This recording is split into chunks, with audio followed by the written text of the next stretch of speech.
Assalamu alaikum, I'm Aisha and you're watching Samar News. Here are today's headlines. A Bangladesh war crimes court has sentenced ousted Prime Minister Sheikh Hasina to death, concluding a months-long trial that found her guilty of ordering a deadly crackdown on a student-led uprising last year. Hasina got a life sentence under charges for crimes against humanity and the death sentence for the killing of several people during the uprising. Former Interior Minister Assaduzzahman has also been sentenced to death for crimes against humanity, while former police chief Chowdhury Abdullah's death sentence was commuted to 5 years in prison for cooperating with the state. Sheikh Hasina has, on the other hand, issued a blistering response after being sentenced to death in absentia by the International Crimes Tribunal on charges of crimes against humanity stemming from last year's violent crackdown on student protests. Minutes after the ICT announced its verdict, Hasina released a strongly worded statement rejecting all charges and condemning the ruling as the product of an unelected government with no democratic mandate.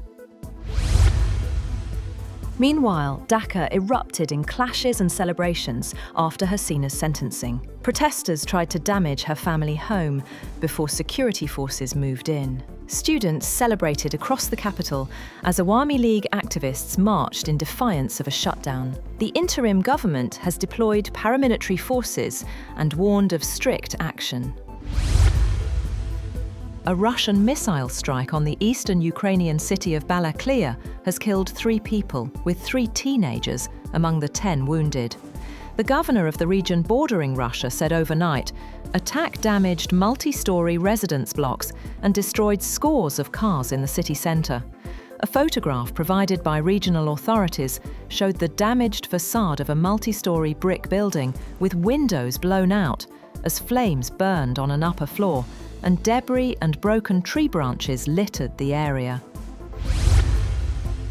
Russia says its troops have captured the village of Hai in Ukraine's Dnipropetrovsk region. The advance follows months of pushing deeper into Dnipropetrovsk and neighbouring Zaporizhia, where Russian forces have moved forward along a broad front by roughly 30 kilometres in recent weeks. Ukraine has not issued an immediate response.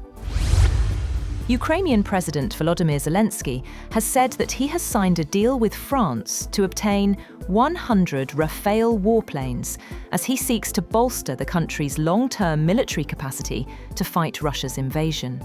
Zelenskyy is visiting Paris for talks with President Emmanuel Macron at a time when heavy Russian drone and missile attacks on Ukraine have increased in recent weeks, and Moscow has reported ground advances in the southeastern Zaporizhia region.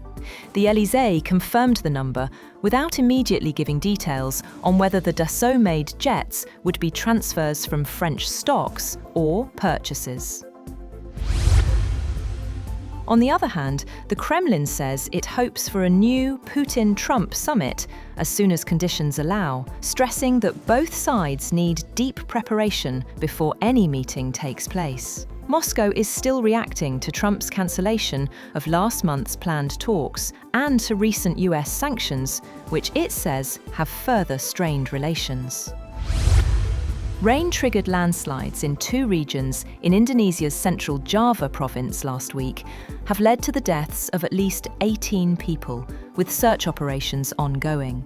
A landslide in the city of Cilacap last week buried a dozen houses in Cibonying village.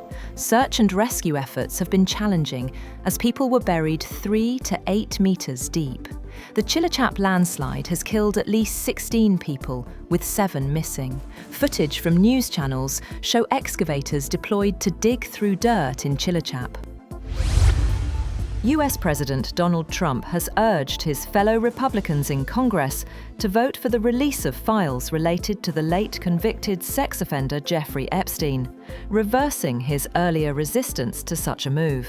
Trump's post on his Truth Social came after House Speaker Mike Johnson said earlier that he believed a vote on releasing Justice Department documents in the Epstein case should help put to rest allegations that Trump had any connection to Epstein's abuse and trafficking of underage girls. Indian agricultural exporters are among the winners from US President Donald Trump's exemption of dozens of food items from his reciprocal tariffs regime, which some analysts say could help to revive lost demand. Trump on Friday removed tariffs he had imposed on more than 200 food products, including beef, as consumer concerns mount over rising US grocery prices.